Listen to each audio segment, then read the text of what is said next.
ನಮಸ್ಕಾರ ಸ್ನೇಹಿತರೆ, ನಾನು ನಿಮ್ಮ ಡಾಕ್ಟರ್ ಮನೋರಮಾ ಬಿಎನ್, ನೂಪುರ ಭ್ರಮರಿ ಭಾರತೀಯ ಜ್ಞಾನ ಪರಂಪರೆಗಳ ಅಧ್ಯಯನ ಕೇಂದ್ರದ ಪ್ರಾಚಾರ್ಯೆ ಹಾಗೆ ಸಂಸ್ಥಾಪಕ ನಿರ್ದೇಶಕಿ.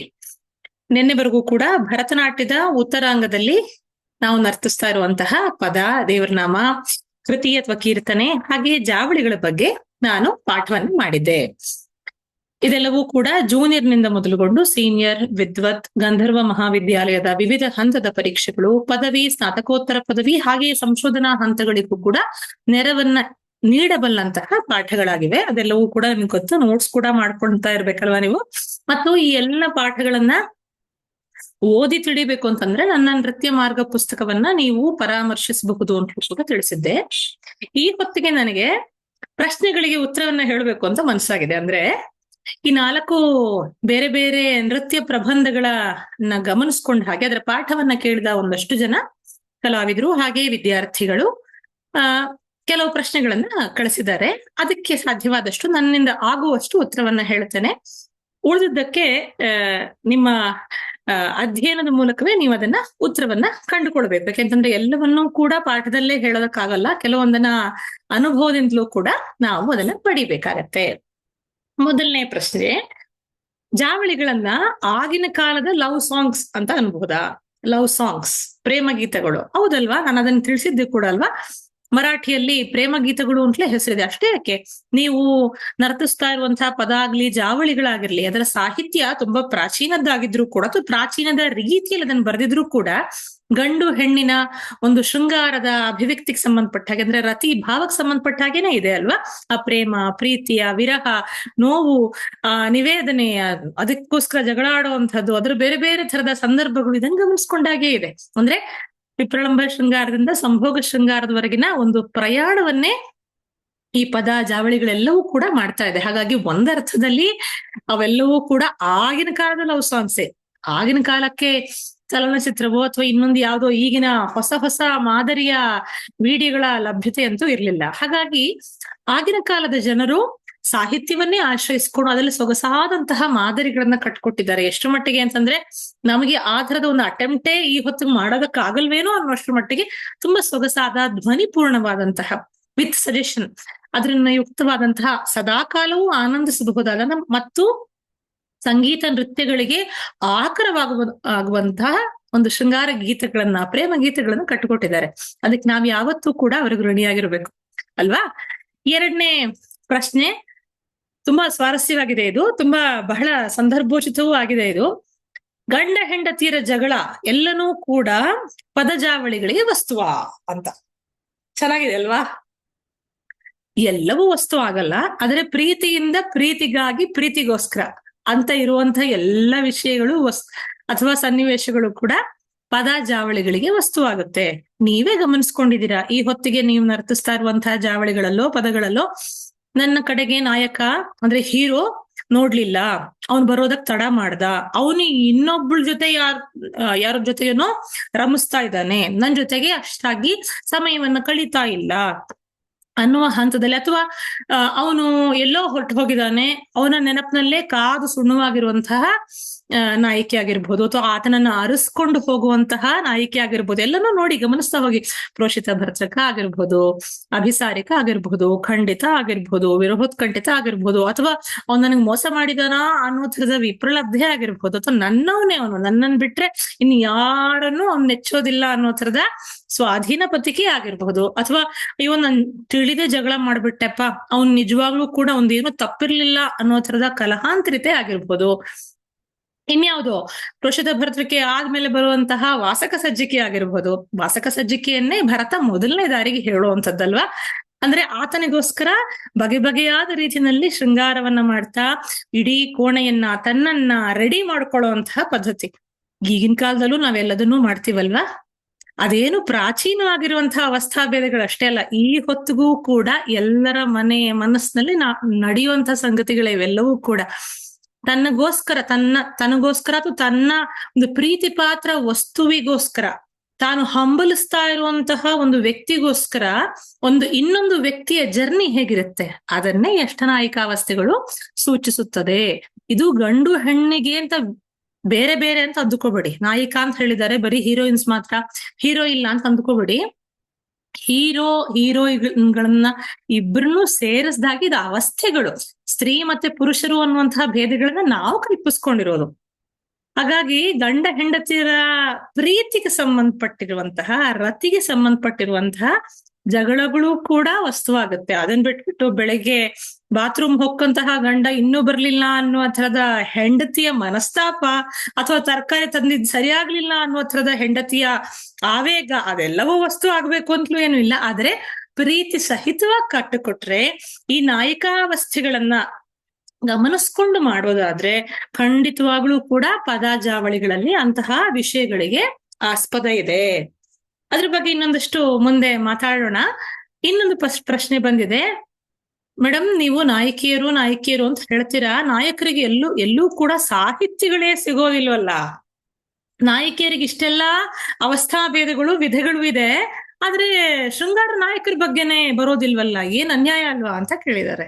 ನಾನು ಈಗಾಗ್ಲೇ ಉತ್ತರ ಹೇಳಿದೆ ಅಲ್ವಾ, ಅದು ಹೆಣ್ಣು ಗಂಡಿಗೆ ಅಂತ ಬೇರೆ ಬೇರೆ ಅಲ್ಲ, ಅದು ಮಾನವನ ಅವಸ್ಥೆಗಳೇ ಆಗಿದೆ, ಮಾನವನ ರತಿಯ ಅವಸ್ಥೆಗಳಾಗಿದೆ. ಹಾಗಿದ್ದು ಕೂಡ ನಾವು ಅದನ್ನ ಹೆಣ್ಣು ಗಂಡು ಅನ್ನುವ ಥರದಲ್ಲಿ ಭೇದ ಮಾಡ್ಕೊಳ್ಳೋದಿದ್ರೆ, ಶತಾಬ್ದನೇ ಡಾಕ್ಟರ್ ಆರ್ ಗಣೇಶ್ ಅವರು ಶೃಂಗಾರ ನಾಯಕರನ್ನೇ ಹೊಸದಾಗಿ 8 ಸೃಷ್ಟಿ ಮಾಡಿದ್ದಾರೆ. ಅದರಲ್ಲಿ ಪ್ರೋಷಿತ ಭರ್ತೃಕ ಅಂತಿದ್ರೆ ಈ ಕಡೆ ಪ್ರೋಷಿತ ಪತಿ ಇರ್ತಾನೆ, ಅದೇ ಖಂಡಿತ ಅಂತಿದ್ರೆ ಆಕೆಯನ್ನ ಸಂತೈಸುವಂತಹ ನರ್ಮ ಪ್ರಸಾದಕ ನಾಯಕ ಇರ್ತಾನೆ, ಈ ತರ ವಿರಹೋತ್ಕಂಠಿತ ಅಂತಿದ್ರೆ ಆ ಕಡೆ ವಿರಹಿ ಅಂತ ಇರ್ತಾನೆ. ಈ ತರದ ಬೇರೆ ಬೇರೆ ಕೌಂಟರ್ ಪಾರ್ಟ್ಸ್ ಗಳನ್ನ ಅವ್ರು ಕೊಟ್ಟಿದ್ದಾರೆ. ಹಾಗೇನೆ ಅದಕ್ಕೆ ಸಂಬಂಧಪಟ್ಟ ಹಾಗಿರುವಂತಹ ಲಕ್ಷಣಗಳನ್ನು ಕೊಟ್ಟಿದ್ದಾರೆ, ಪದ ಸಂಯೋಜನೆಗಳನ್ನು ಮಾಡಿದ್ದಾರೆ, ಜಾವಳಿ ಸಂಯೋಜನೆಗಳನ್ನು ಮಾಡಿದ್ದಾರೆ. ಅಭಿನವ ಭಾರತಿ ಅನ್ನುವಂತಹ ಹೆಸರಿನಲ್ಲಿ ಆ ಎಲ್ಲ ಪದ ಜಾವಳಿಗಳ ಸಂಯೋಜನೆ ಇದೆ. ಎಲ್ಲಿದೆ, ಪ್ರಕಟ ಆಗಿದೆಯಾ ಮೇಡಮ್ ಅಂತ ಕೇಳಿದ್ರೆ ಆಗಿದೆಯಲ್ಲ, ಆನ್ಲೈನ್ ಅಲ್ಲೇ ಆಗಿದೆ. ನಮ್ಮ ನವಪುರ ಭ್ರಮರಿ ವೆಬ್ಸೈಟ್ ನಲ್ಲಿ ಸುಮಾರು 1 ವರ್ಷಗಳ ಕಾಲ ಅಂತಲೇ ಅನ್ಬಹುದು, ದಿನಕ್ಕೆ 1 ಹಾಗೆ ಅಷ್ಟೂ ರಚನೆಗಳು ಕೂಡ ಲಕ್ಷಣ ಸಹಿತವಾಗಿ ನವಪ್ರಭ್ರಮರಿ.com ನಲ್ಲಿ ಪ್ರಕಟವಾಗಿದೆ. ಅಭಿನವ ಭಾರತಿ ಅನ್ನುವಂತಹ ಪುಸ್ತಕ, ಅದು ಎಲ್ಲರಿಗೂ ಅನುಕೂಲ ಆಗ್ಲಿ ಅಂತ ಅದನ್ನ ಪ್ರಕಟಿಸಿದ್ದೀವಿ. ಆಯ್ತಾ? ಹಾಗಾದ್ರೆ ಈ ಧೀರ ಶಾಂತ, ಧೀರೋದ್ಧತ, ಧೀರ ಲಲಿತ, ಧೀರೋದ್ಧಾತ ಇವರೆಲ್ಲ ಯಾವ ನಾಯಕರು? ಇವರೆಲ್ಲ ಶೃಂಗಾರ ನಾಯಕರ ಅಂತ ಕೇಳಿದ್ರೆ, ನಾವು ಅಭಿನವ್ ಗುಪ್ತಾ ಇದ್ದಾನಲ್ವಾ, ನಾಟ್ಯಶಾಸ್ತ್ರಕ್ಕೆ ವ್ಯಾಖ್ಯಾನವನ್ನ ಬರೆದವನು, ಅವನು ಹೇಳಿದಂತಹ ಮಾತುಗಳನ್ನ ನಾವಿಲ್ಲಿ ಗಮನಿಸ್ಬೇಕು. ಅವನು ವೀರ ರಸಕ್ಕೆ ಸಂಬಂಧಪಟ್ಟ ಹಾಗೆ ವ್ಯಾಖ್ಯಾನವನ್ನ ಬರಿತಾ, ಈ 4 ನಾಯಕರು ಕೂಡ ಧೀರ ನಾಯಕರು ಅಂತ ನಾವು ಕರಿತೀವಲ್ಲ, ಇವರೆಲ್ಲರೂ ಕೂಡ ವೀರಕ್ಕೆ ಸಂಬಂಧಪಟ್ಟಿರುವಂತಹ ನಾಯಕರು ಅನ್ನೋದನ್ನ ಹೇಳಿದ್ದಾನೆ. ಅವ್ರು ಯಾರು ಶೃಂಗಾರ ನಾಯಕರಲ್ಲ. ನಾವು ಅದನ್ನ ಅನ್ವಯಿಸ್ಕೊಡ್ತೀವಿ ಅಷ್ಟೇ ಬಿಟ್ರೆ, ಕೃಷ್ಣ ಅನ್ನೋದು ಧೀರ ಲಲಿತ, ಹಾಗಾಗಿ ಧೀರ ಲಲಿತನ ನಾಯಕ ಅನ್ನೋ ಥರದಲ್ಲಿ ಅನ್ವಯಿಸ್ಕೊಡ್ತೀವಿ ಬಿಟ್ರೆ, ಅವ್ರು ಯಾರು ಶೃಂಗಾರ ನಾಯಕರಲ್ಲ, ವೀರ ನಾಯಕರು ಅನ್ನೋ ಥರದಲ್ಲಿ ಹೇಳಿದಾನೆ. ಅದನ್ನು ಬಿಟ್ಟ ಹಾಗೇನೆ ನಮ್ಗೆ ನಾಟ್ಯಶಾಸ್ತ್ರ ಮತ್ತು ಬೇರೆ ಬೇರೆ ತರದ ಗ್ರಂಥಗಳಲ್ಲಿ ಶೃಂಗಾರ ನಾಯಕರೇ ಸಿಗ್ತಾರೆ. ಆದ್ರೆ ಅದು ಸಾಮಾನ್ಯವಾಗಿ ಸ್ವೀಯ, ಪರಕೀಯ, ಸಾಮಾನ್ಯ ಅಂತ ಒಂದು ವಿಭಾಗ ಇದೆ ಅಲ್ವಾ. ಮದುವೆ ಆದವಳು, ಮದುವೆ ಆಗಿಯೂ ಕೂಡ ಇನ್ನೊಬ್ಬನಲ್ಲಿ ಅನುರಕ್ತೆ ಆದವಳು, ಅದರಲ್ಲೂ 2 ರೀತಿಯ ಭೇದಗಳಿದೆ. ಇನ್ನೊಬ್ಳು ಅನುರಕ್ತೆ ಆಗಿರ್ತಾಳಲ್ವಾ, ಇನ್ನೊಬ್ಬನ ಕಡೆಗೆ ಹೋಗಿರ್ತಾಳಲ್ಲ, ಅವಳಿಗೆ ಸಮಾಜದ ಭಯ ಇರೋದು ಬೇರೆ, ಸಮಾಜದ ಭಯ ಇಲ್ದಿರುವಂತವಳು ಬೇರೆ ಅನ್ನೋ ಥರದಲ್ಲಿ ನಾವು 2 ರೀತಿಯ ಅನೂಢ, ಪರೋಢ ಅನ್ನೋ ಥರದಲ್ಲಿಲ್ಲ ನಾವು ವಿಭಾಗಗಳನ್ನ ಮಾಡ್ಕೊಂಡಿದೀವಿ. ಇನ್ನೊಬ್ಳು ಸಾಮಾನ್ಯ, ಸಾಧಾರಣ ನಾಯಿಕೆ. ಈ 3 ನಾಯಿಕೆಯರಿಗೆ ಅಂದ್ರೆ ಸ್ವೀಯ, ಪರಕೀಯ, ಸಾಮಾನ್ಯ ನಾಯಿಕೆಯರಿಗೆ ಸಂವಾದಿಯಾಗಿ ಪತಿ, ಉಪಪತಿ, ವೈಶಿಕ ಅನ್ನುವಂತಹ ನಾಯಕರನ್ನು ಕೂಡ ಹೇಳಿದಾನೆ. ಪತಿ ಅಂತಂದ್ರೆ ಮದುವೆ ಆಗಿ ತನ್ನ ಹೆಂಡತಿಗೆ ನಿಷ್ಠವಾಗಿರುವಂತವನು. ಅವನಲ್ಲೂ ಕೂಡ 4 ವಿಧಗಳಿರುತ್ತೆ. ಅದನ್ನ ನೀವು ನಿಮ್ಮ ಟೆಕ್ಸ್ಟ್ ಬುಕ್ ನಲ್ಲಿ ಓದಿರ್ತಾರೆ, ನಾನು ಅದನ್ನ ಹೆಚ್ಚು ವಿಸ್ತರಿಸೋದಕ್ಕೆ ಹೋಗೋದಿಲ್ಲ. ಉಪಪತಿ ಅಂತಂದ್ರೆ ಅದೇ ಪರಕೀಯಳಿಗೆ ಕೌಂಟರ್ ಪಾರ್ಟ್ ಆಗಿರೋನು. ವೈಶಿಕ ಅಂತಂದ್ರೆ ಸಾಮಾನ್ಯಳಿಗೆ ಕೌಂಟರ್ ಪಾರ್ಟ್ ಆಗಿರೋಳು. ಇದ್ರೊಳಗಡೆ ಉಪವಿಭಾಗಗಳಿದೆ. ಅದಲ್ಲದೇನೆ ಉತ್ತಮ, ಮಧ್ಯಮ, ಅಧಮ. ನಾವೀಗ ನಾಯಿಕೆರಲ್ಲಿ ಕಾಣ್ತೀವಲ್ವಾ, ಏನದು ಅವರ ಲೆವೆಲ್ ಆಫ್ ಮೆಚುರಿಟಿ ಅಲ್ಲ, ಬಟ್ ಅವರ ಲೆವೆಲ್ ಆಫ್ ಕ್ಯಾರೆಕ್ಟರ್. ಅವ್ರು ಎಷ್ಟು ಮಟ್ಟಿಗೆ ಒಳ್ಳೆಯವರು, ಎಷ್ಟು ಮಟ್ಟಿಗೆ ಮಧ್ಯಮವಾಗಿರುವಂತಹ ಬಿಹೇವಿಯರ್ ಉಳ್ಳಂಥವ್ರು, ವರ್ತನೆಯನ್ನು ಉಳ್ಳಂಥವ್ರು, ಹಾಗೇನೆ ಅಧಮವಾಗಿ ಇರುವಂಥವ್ರು ಅನ್ನೋದ್ರ ಮೇಲೆ ಇದನ್ನ ವರ್ಗೀಕರಣ ಮಾಡ್ಲಾಗಿದೆ. ಹಾಗಾಗಿ ಉತ್ತಮ, ಮಧ್ಯಮ, ಅಧಮ ಅನ್ನೋ ಥರದಲ್ಲಿ ಮಾಡಿ ಅದ್ರ ಒಳಗಡೆ ಸಾಮಾನ್ಯವಾಗಿ ಪರ್ಮಿಟೇಷನ್ ಕಾಂಬಿನೇಷನ್ಸ್ ಗಳನ್ನ ಮಾಡ್ತಾರೆ. ಹಾಗೆ ಮಾಡಿದ್ಮೇಲೆ 96 ನಾಯಕರು ಅಂತ ನಮ್ಗೆ ಶಾಸ್ತ್ರ ಗ್ರಂಥಗಳಿಂದ ತಿಳಿದು ಬರುತ್ತೆ. ಇವರೆಲ್ಲರೂ ಶೃಂಗಾರ ನಾಯಕರು ಅಂತಲೇ ಗೊತ್ತಾಗತ್ತೆ. ಹಾಗಾಗಿ ನಾಯಕರ ಬಗ್ಗೆನೂ ಕೂಡ ಎಷ್ಟೋ ಜಾವಳಿಗಳು ಪದಗಳು ಬಂದಿದೆ. ಬಟ್ ನಮಗದನ್ನ ಎಕ್ಸ್ಪ್ಲೋರ್ ಮಾಡೋದಕ್ಕೆ ಒಂದೋ ಬಿಡುವಿಲ್ಲ, ಒಂದೋ ಕಲ್ತಿಲ್ಲ, ಅಥವಾ ನಮಗೆ ಅಧ್ಯಯನ ಸಾಕಾಗ್ತಾ ಇಲ್ಲ. ಬಂದಿದೆ ಬೇಕಾದಷ್ಟು. ಮುಂದಿನ ದಿನಗಳಲ್ಲಿ ನೀವು ಅದನ್ನ ಸ್ವಲ್ಪ ಬಗೆರಿ ಹುಡುಕಿ ಖಂಡಿತವಾಗ್ಲೂ ನಿಮಗೆ ಅದರ ವೈವಿಧ್ಯಗಳು ನಿಮ್ಮ ನರ್ತನದಲ್ಲಿ ಮೂಡಬಹುದು. ಇನ್ನೊಬ್ರು ಕೇಳಿದರೆ ಜಾವಳಿ ಅನ್ನೋದನ್ನ ನೀವು ವೈರಾಗ್ಯ ಜಾವಳಿ ಅಂತ ಮೊದಲು ಬಂತು ಅಂತಂದ್ರಿ. ಸಾಮಾನ್ಯವಾಗಿ ನೀವು ಎಲ್ಲಾ ತರದ ಪ್ರಾಚೀನವಾಗಿರುವಂತಹ ರಚನೆಗಳು ಹೇಗಿದ್ವು ಅಂತ ಹೇಳಿದಿರಾ, ವೈರಾಗ್ಯ ಜಾವಳಿ ಬಗ್ಗೆ ಹೇಳಿಲ್ವಲ್ಲ ನೀವು ಮೇಡಮ್, ಹೆಚ್ಚು ಹೇಳಿಲ್ಲ. ವೈರಾಗ್ಯ ಜಾವಳಿ ಒಂದನ್ನ ನಮ್ಗೆ ಉದಾಹರಣೆಯಾಗಿ ಕೊಡ್ಬೋದಾ ಅಂತ ಕೇಳಿದ್ದಾರೆ. ಸಾಮಾನ್ಯವಾಗಿ ನಾನು ಇನ್ನೂ ಹೇಳಿದೆ, ಮುಮ್ಮಡಿ ಕೃಷ್ಣರಾಜ ಒಡೆಯರ್ ಕಾಲದಿಂದಲೂ ಕೂಡ ವೈರಾಗ್ಯ ಜಾವಳಿಗಳು ಅನ್ನೋದೇ ಜಾವಳಿಗಳಿಗೆ ಒಂದು ಆಧಾರ ಸ್ತಂಭ, ಅಂದ್ರೆ ಅದೊಂಥರ ನಾಂದಿ ತರ ಬಂತದು. ಅದರಿಂದಲೇ ಈ ಪ್ರೇಮ ಪೂರಿತವಾಗಿರುವಂತಹ ಜಾವಳಿಗಳ ಒಂದು ಸ್ವರೂಪ ಹುಟ್ಟುಕೊಂಡಿದ್ದು ಅಂತ ನಮಗ್ ಗೊತ್ತಾಗತ್ತೆ. ಈ ವೈರಾಗ್ಯ ಅಂತಂದ್ರೆ ಏನು? ವಿರಕ್ತಿ ಭಾವ, ಎಲ್ಲರ ಬಗೆಗೂ ಇರುವಂತಹ ಸಮದೃಷ್ಟಿ. ವೈರಾಗ್ಯ ಅಂತಂದ್ರೆ ಎಲ್ಲವನ್ನ ಬಿಟ್ಬಿಟ್ಟು ಕಾಡಿಗೆ ಹೋಗೋದು ಅಥವಾ ಹಿಮಾಲಯಕ್ಕೆ ಹೋಗೋದು ಅಂತ ಅಷ್ಟು ಮಾತ್ರ ಅಲ್ಲ ಅರ್ಥ. ವೈರಾಗ್ಯ ಅಂತಂದ್ರೆ ಎಲ್ಲಾ ತರದ ಬಯಕೆಗಳಿಂದ ಮುಕ್ತವಾಗಿರುವಂಥದ್ದು, ಆಸೆಗಳಿಂದ ಮುಕ್ತವಾಗಿರುವಂಥದ್ದು, ಲೋಕಕ್ಷೇಮವನ್ನ ಬಯಸುವಂಥದ್ದು. ಇದು ಕೂಡ ವೈರಾಗ್ಯಕ್ಕೆ ಸಂವಾದಿಯಾಗಿರುವಂತಹ ವಿಷಯಗಳೇ ಆಗಿದೆ. ವೈರಾಗ್ಯ ಜಾವಳಿಯನ್ನ ಒಂದು ನಿಮ್ಗೆ ನಾನು ಓದಿ ಹೇಳ್ತೀನಿ. ಇದು ಸಾಮಾನ್ಯವಾಗಿ ಪುರಂದರದಾಸರ ಮಾನವ ಜನ್ಮ ದೊಡ್ಡದು, ಹಾನಿ ಮಾಡಬೇಡಿ ಹುಚ್ಚಪ್ಪಗಳಿರ ಅಂತ ಒಂದು ಪದ್ಯ ಕೇಳಿದ್ದೀರಲ್ವ ನೀವು ಸಾಮಾನ್ಯವಾಗಿ. ಆ ಪದ್ಯದ ಒಂದು ರೀತಿಯಲ್ಲಿ ಕಾಪಿ, ಅಂದ್ರೆ ನಕಲು ತರ ಇದೆ, ಆದ್ರೆ ಅದರ ಪ್ರೇರಣೆಯಿಂದ ಬರೆದಿರುವಂಥದ್ದು ಅಂತ ಗೊತ್ತಾಗತ್ತೆ. ಅಟ್ಟತಾಳ ಚಾಪುವಿನಲ್ಲಿದೆ. ಪಂತುವರಾಳಿ ರಾಗ. ಬರೆದವರು ಮುಮ್ಮಡಿ ಕೃಷ್ಣರಾಜ ಒಡೆಯರವರು. ಮಾನವ ಜನ್ಮ ದೊಡ್ಡದು, ವ್ಯರ್ಥ ಹಾನಿ ಮಾಡಬೇಡಿ ಸಂಸಾರಿಗಳಿರ. ಇದು ಪಲ್ಲವಿ. ಕಣ್ಣು ಕೈಕಾಲು ಕಿವಿ ನಾಲಿಗೆ ಇರಲಿಕ್ಕೆ ಪುಣ್ಯ ಮಾಡದೆ ಮರುಳಾಗುವರೆ, ಹೆಣ್ಣು ಹೊನ್ನು ಮಣ್ಣು ನೆಚ್ಚಿ ಹರಿಯ ಗುಣಗಳನ್ನು ಬಣ್ಣಿಸದೆ ಕಾಲವ ಕಳೆಯುವರೆ. ಒಂದನೇ ಚರಣ ಆಯ್ತು.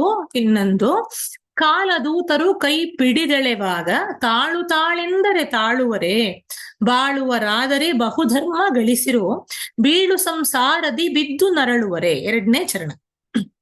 ತನಗೆ ನೋಡಲು ತಾಯಿ ತಂದೆ ಸತಿ ಮನ್ನಣೆಗೈವ ಮಕ್ಕಳಾರು, ಇನ್ನಾದರೂ ನೀವು ಏಕಭಾವದಿಂದ ಚೆನ್ನಾಗಿ ಭಜಿಸಿರೋ ಚಾಮುಂಡೇಶ್ವರಿಯ.